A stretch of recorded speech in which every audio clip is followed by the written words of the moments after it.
vous a fait croire que le sport était la solution pour sortir de l'épuisement? Eh bien, c'est faux. Alors ne déformez pas ce que je dis. Le sport est évidemment essentiel à votre santé globale. Que ce soit votre système nerveux, votre mental, votre système digestif, votre respiration, à votre équilibre général en fait. Et pas seulement pour votre silhouette ou votre poids. Attention, pas n'importe comment, ni n'importe quel sport dans votre état. Parce qu'aujourd'hui, je vois des femmes qui sont déjà épuisées et puis elles s'enfoncent encore plus. Parce qu'elles pensaient que le sport était la seule solution pour leur permettre d'avoir plus d'énergie ou de retrouver une belle forme, une belle silhouette. Et qu'elles ne l'ont pas adapté à leur état du moment. Prenez l'exemple de Camille, 38 ans. Elle avait un peu de fatigue le matin, dans la journée, le ventre gonflé et la sensation d'être un peu molle. Elle est entrepreneuse, travaille beaucoup, dort tard et est accro au soda et au sucre en tout genre pour tenir le coup. Elle ne se rend pas spécialement compte que c'est pour ça. Alors elle s'est dit que le sport était la solution. Alors elle a suivi un challenge comme on voit beaucoup sur les réseaux. Il y en a différents, vous avez déjà dû en entendre parler, comme par exemple le 75 Hard Challenge ou si vous êtes française le 75 Hard Challenge qui mêle discipline, pas d'excuses, sport tous les jours, plus de la marche, restrictions alimentaires, pas de sucre, 3 litres d'eau par jour, certaines personnes en boivent même 4 et dormir tôt. Alors, elle suit ça à la lettre, sauf ce point-là parfois. Si elle rate quelque chose, un jour, elle doit tout recommencer à zéro au premier jour. Alors au début, elle gagne pas mal d'énergie, mais c'est pas très régulier.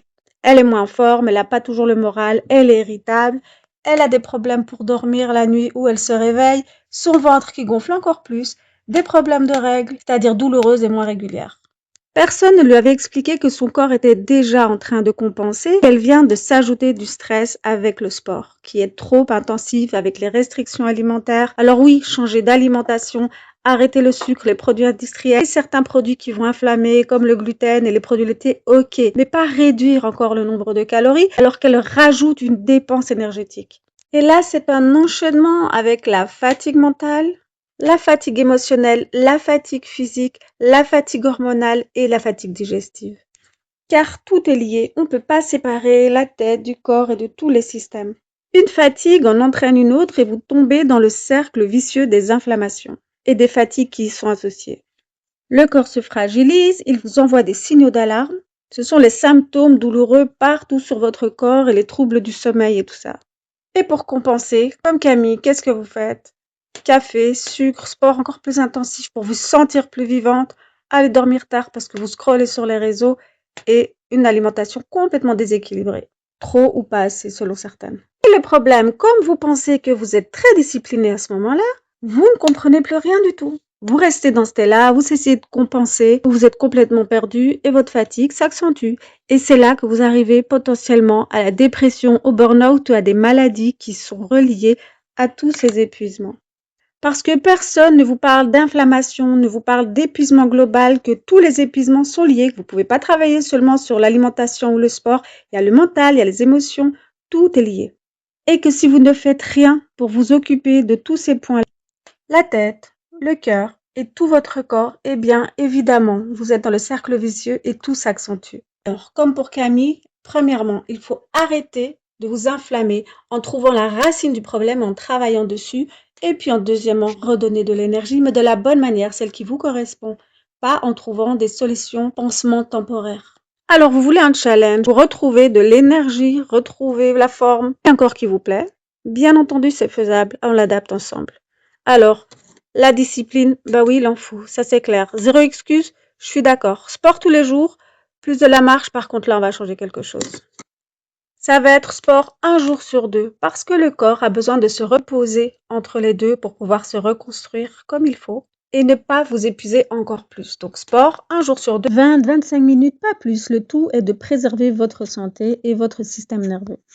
Plus de la marche, par contre, ça c'est tous les jours. 30 minutes, pas besoin de faire 50 000 pas. Dans votre assiette. Alors, à chaque repas, viande, poisson ou des œufs. Donc ça, 3 repas, matin, midi et soir. Et si vous voulez un fruit, vous le rajoutez en après-midi, mais en dehors des repas, très important pour bien digérer, ne pas fermenter, etc. Alors, concernant l'eau, bien entendu, je ne vais pas vous dire 3 à 4 litres d'eau. Je dirais plus ou moins 2 litres d'eau les jours où vous faites du sport, sinon plus ou moins 1,5 litre. Dormir tôt, bien entendu. Donc 21h30, 22h, grand maximum, et pas d'écran avant d'aller au lit. Vous lisez 5-10 pages d'un livre, par exemple, c'est parfait. Donc déjà, si vous faites tout ça, obligatoirement, votre vie va changer. Ça prendra un peu de temps. Les règles ne sont pas compliquées, je vous le garantis. Ce qui est compliqué, c'est la mise en place. Alors soutenez-vous, faites-le ensemble, avec une amie, dans un groupe, peu importe, mais ne restez pas seul là-dedans. Alors je peux l'appeler le challenge 75 jours remise en forme plus énergie, sans vous épuiser, parce que c'est souvent après qu'on voit les dégâts, quelques semaines, quelques mois après pour certaines personnes.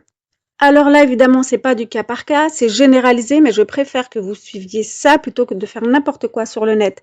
Et si vous voulez quelque chose de personnalisé, bien sûr, faites-vous accompagner. Les femmes que j'accompagne retrouvent de l'énergie, leur mental s'apaise, leur digestion s'améliore, les hormones se stabilisent, c'est vraiment lié, et l'inflammation générale diminue petit à petit. Alors posez-vous la bonne question. Depuis quand vous forcez votre corps au lieu d'écouter ces signaux d'appel au secours? Celles qui ne me connaissent pas, je suis Fatima dit Physiobulle et j'aide les femmes entrepreneuses à sortir de l'épuisement, éviter le burn-out, la dépression et les maladies liées à la fatigue chronique. Et vous retrouverez ainsi énergie, apaisement et stabilité en travaillant sur tous les plans, la tête, le cœur et tout le corps. Vous voulez participer au challenge? Je vous offre le plan avec le tracker pour vous aider à vous discipliner. Je vous mets le lien dans la description de la vidéo. Et sinon, dites-moi, quelle est votre relation avec le sport?